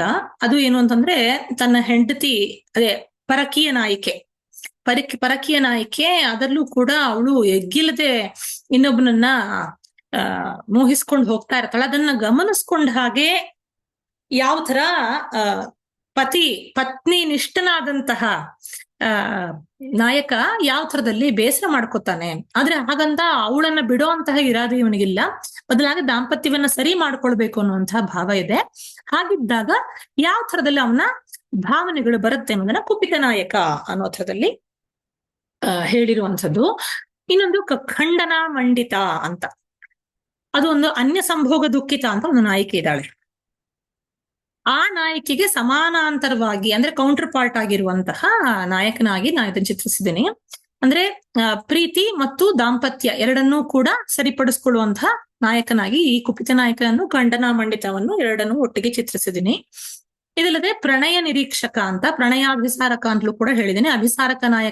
ಅಭಿಸಾರಿಕೆಯ ನಾಯಕಿಗೆ ಸಮದಂಡಿಯಾಗಿ, ಅಂದ್ರೆ ಕೌಂಟರ್ ಪಾರ್ಟ್ ಆಗಿ ಇರುವಂತಹ ನಾಯಕನನ್ನ ರೂಪಿಸಿರುವಂತದ್ದು. ಅಂದ್ರೆ ವಾಸಕ ಸಜ್ಜಿಗೆ ಅಥವಾ ಅಭಿಸಾರಿಕೆ ಯಾವ ತರದಲ್ಲಿ ನಡ್ಕೊಳ್ತಾಳೋ ಅದೇ ತರದಲ್ಲಿ ನಾಯಕ ಉಡುಗೊರೆಗಳನ್ನೆಲ್ಲ ಇಟ್ಕೊಂಡು ಅವಳನ್ನ ಅರಸ್ಕೊಂಡು ಹೋಗೋದು, ಅವಳಿಗೋಸ್ಕರ ಕಾಯೋದು, ಅವಳಿಗೋಸ್ಕರ ತಾನು ರೆಡಿ ಆಗುವಂಥದ್ದು, ಇದನ್ನೆಲ್ಲ ಗಮನಿಸ್ಕೊಂಡಾಗಿ ಆ ಹುಡುಗನಿಗೆ, ನಾಯಕ ಅಭಿವ್ಯಕ್ತಿಗೆ ಮೂಡ್ ಬರುವ ತರದಲ್ಲಿ ಇದನ್ನ ಬರೆದಿದ್ದೀನಿ. ಇನ್ನೊಂದು ಆಷಾಢ ವಿಷಣ್ಣ ಅಂತ. ಆಗ ಬಾಣಂತನಕ್ಕೆ ಹೋಗಿದ್ಲಲ್ವಾ ಹೆಂಡತಿ, ಈಗ ಏನು ಮೊದಲು ಮದುವೆ ಆಗಿದೆ, ಆಷಾಢದ ನೆಪ ಹೂಡು ಬಿಟ್ಟು ಅವಳ ತವರ ಮನೆಯವರು ಅವಳನ್ನ ಕರ್ಕೊಂಡು ಹೋಗ್ಬಿಟ್ಟಿದ್ದಾರೆ ತವರ್ ಮನೆಗೆ. ಇನ್ನು ಆಷಾಢ ಮುಗಿಯೋ ತನಕ ಅಂತೂ ಬರಲ್ಲ. ಆ ಸಂದರ್ಭದಲ್ಲಿ ಹೊಸದಾಗಿ ಮದುವೆ ಆಗಿರುವಂತಹ ನಾಯಕ ಯಾವ ತರದಲ್ಲಿ ಚಡಪಡಿಸಬಹುದು ಅನ್ನೋದನ್ನ, ಆಷಾಢ ವಿಷಣ್ಣ ಅನ್ನೋದನ್ನ ನಾನಿಲ್ಲಿ ಬರೆದಿದ್ದೀನಿ. ಹಾಗೇನೆ ತ್ರಿಕೋನ ಪ್ರೇಮ ಕತೆ, ಟ್ರಯಾಂಗಲ್ ಲವ್ ಸ್ಟೋರಿ, ಅದೀಗೆಲ್ಲ ತುಂಬಾ ಪಾಪ್ಯುಲರ್ ಅಲ್ವಾ. ಅವನು ಇವಳನ್ನ ಲವ್ ಮಾಡ್ತಾನೆ, ಇವಳು ಇನ್ನೊಬ್ಬನನ್ನ ಲವ್ ಮಾಡ್ತಾಳೆ ಅನ್ನೋ ತರದಲ್ಲೆಲ್ಲ ಇರುತ್ತಲ್ವಾ. ಅದನ್ನ ಗಮನಿಸ್ಕೊಂಡಾಗೆ ನಾಯಕ ಭಾವವನ್ನ ಗುರುತಿಸ್ಕೊಂಡ ಹಾಗೆ ಬರೆದಿರುವಂಥದ್ದು. ಈ ತರದ ವೆರೈಟಿ ಸಾಹಿತ್ಯವನ್ನ ಬರೆಯೋದಕ್ಕಾಗತ್ತೆ. ವಸ್ತುವನ್ನು ನಾವು ಆಯೋಜಿಸ್ಕೋಬಹುದು. ಸ್ವಲ್ಪ ಮಟ್ಟಿಗೆ ನಮಗೆ ಜನರ ಮನಸ್ಸಿನ ಬಗ್ಗೆ ಹಾಗೇನೆ ಲೋಕದ ಬಗ್ಗೆ ನಮಗೆ ಸ್ಪಷ್ಟವಾದ ತಿಳುವಳಿಕೆ ಇರಬೇಕು. ಯಾವ ತರದಲ್ಲಿ ಶೃಂಗಾರಾವಸ್ಥೆಗಳನ್ನ ಚಿತ್ರಿಸಬಹುದು ಅನ್ನುವ ತರದ ಐಡಿಯಾಗಳಿರ್ಬೇಕು. ನಾ ಇದನ್ನ ಸಾಹಿತ್ಯದ ಪ್ಯಾಟರ್ನ್ ಇಂದ ಹೇಳಿದೆ. ನೀವು ಇದೇ ತರದಲ್ಲೇ ನೀವು ರಚಿಸುವಂತಹ ಅಥವಾ ನೀವು ನರ್ತಿಸುವಂತಹ ಜಾವಳಿಯೋ ಪದಕ್ಕೂ ಕೂಡ ನೀವು ಆ ಸಂಚಾರಿ ಭಾವಗಳನ್ನ ಅಂದ್ರೆ ಉದ್ದೀಪನ ವಿಭಾವಗಳನ್ನ ನೀವು ಸೇರಿಸ್ಕೊಂಡು ಹೋಗೋದಕ್ಕಾಗತ್ತೆ. ಒಟ್ಟಿನಲ್ಲಿ ನಮ್ಮ ಕಲ್ಪನೆ, ನಮ್ಮ ಲೋಕ ವೀಕ್ಷಣೆ ಗಟ್ಟಿ ಆಗ್ತಾ ಹೋಗ್ಬೇಕು ಮಕ್ಕಳೇ. ಇನ್ನೊಬ್ರು ಪ್ರಶ್ನೆ ಕೇಳಿದ್ದಾರೆ, ಕೊನೆ ಪ್ರಶ್ನೆ ಇದು. ನಮ್ಮ ಪರೀಕ್ಷೆಯ ಒಂದು ಪುಸ್ತಕದಲ್ಲಿ ಜಾವಳಿಯನ್ನ ರಾಗ ಸಹಿತವಾಗಿ ಕೊಟ್ಟಿದ್ದಾರೆ, ತಾಳ ಕೊಟ್ಟಿಲ್ಲ. ತಾಳವನ್ನ ಹೇಗ್ ಗಮನಿಸೋದು? ತುಂಬಾ ಒಳ್ಳೆ ಪ್ರಶ್ನೆ ಇದು. ಕೆಲವೊಂದ್ಸಲ ರಚನಾಕಾರರು ತಾಳವನ್ನ ಹೇಳಿರೋದಿಲ್ಲ. ಹಾಗಿದ್ದಾಗ ಹೇಗ್ ಗಮನಿಸ್ಬೇಕು ಅಂತಂದ್ರೆ, ಸುಮ್ನೆ ಒಂದ್ಸಲ ಹಾಡ್ಕೊಳ್ಳಿ. ಹಾಡ್ಕೊಂಡಾಗ ಅದು ಯಾವ ಲಯಕ್ಕೆ ಒದಗುತ್ತೆ ಅಂತ ನೀವು ಹೇಗಿದ್ರೂ ಕೂಡ ಲಯ ನೃತ್ಯವನ್ನ ಗಮನಿಸ್ಕೊಳ್ಳೋರೆ ಅಲ್ವಾ ಡ್ಯಾನ್ಸರ್ಸ್ಗಳು. ಹಾಗಿದ್ದಾಗ ಅದು ಯಾವ ತಾಳಕ್ ಬರ್ಬೋದು, ಲಯಕ್ ಬರ್ಬೋದು ಅನ್ನೋದು ಈಸಿಯಾಗಿ ಗೊತ್ತಾಗತ್ತೆ.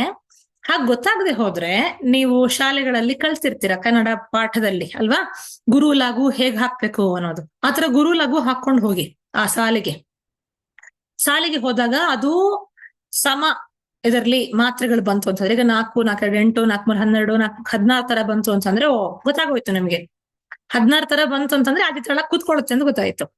ಅದೇ ಕಡಿಮೆ ಬಂತು ಅಂತಂದ್ರೆ ನಿಮ್ಗೆ ಅದಕ್ಕೆ ಸಂಬಂಧಪಟ್ಟ ಹಾಗಿರೋ ಇನ್ನೊಂದು ತಾಳ ಯಾವ್ದು ಅಂತ ಗೊತ್ತೇ ಇರುತ್ತೆ ಅಲ್ವಾ. ಹಾಗೇನೆ ಅದರ ಛಂದಸ್ಸಿನ ಓಟ ಈಗ 3, 3, 3, 3 ತರ ಓಡುತ್ತಾ, 4, 4 ತರ ಓಡುತ್ತಾ ಅಕ್ಷರಗಳು. ಆ ಮಾತ್ರ ಕಾಲ ಎಷ್ಟಿದೆ ಅಂತ ನೋಡ್ಬೇಕು.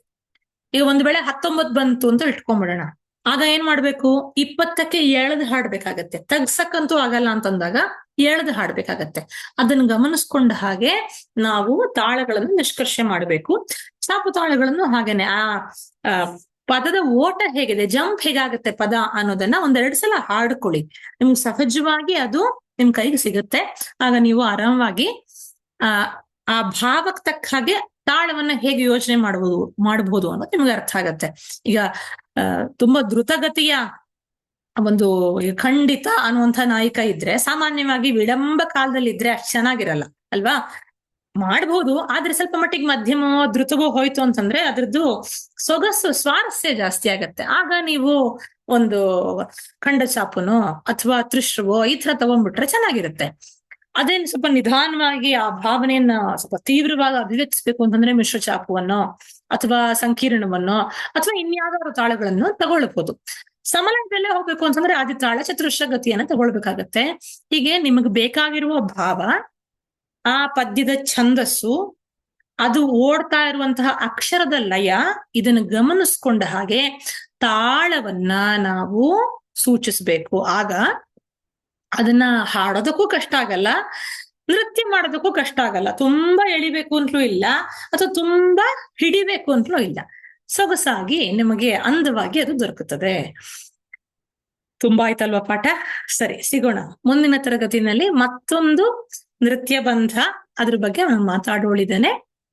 ನೋಟ್ಸ್ಗಳೊಂದಿಗೆ ರೆಡಿಯಾಗಿ ಬರ್ಕೊಳ್ಳಿ ಮಕ್ಳೇ. ಯಾಕೆಂತಂದ್ರೆ ನೀವೆಷ್ಟು ಬರ್ಕೊಳ್ತಿರೋ ಅಷ್ಟು ನಿಮಗೆ ಹೇಗ್ ಬರೀಬೇಕು ಎಕ್ಸಾಮ್ ನಲ್ಲಿ ಅನ್ನೋದು ಗೊತ್ತಾಗತ್ತೆ. ಎಕ್ಸಾಮ್ ಒಂದೇ ಮಾನದಂಡ ಅಲ್ಲ ಬದುಕಿನಲ್ಲಿ. ತಿಳ್ಕೊಳ್ಳೋದು ಮುಖ್ಯ. ತಿಳ್ಕೊಳ್ಳೋದಕ್ಕೆ ಸಂಬಂಧಪಟ್ಟ ಹಾಗೆ ಎಲ್ಲ ಪಾಠಗಳು ಕೂಡ ನಿಮಗೆ ಉಪಯುಕ್ತವಾಗುತ್ತದೆ ಅನ್ನುವಂತಹ ನಂಬಿಕೆ ನನಗಿದೆ. ಸರಿ, ಸಿಗೋಣವಾ? ನಮಸ್ಕಾರ.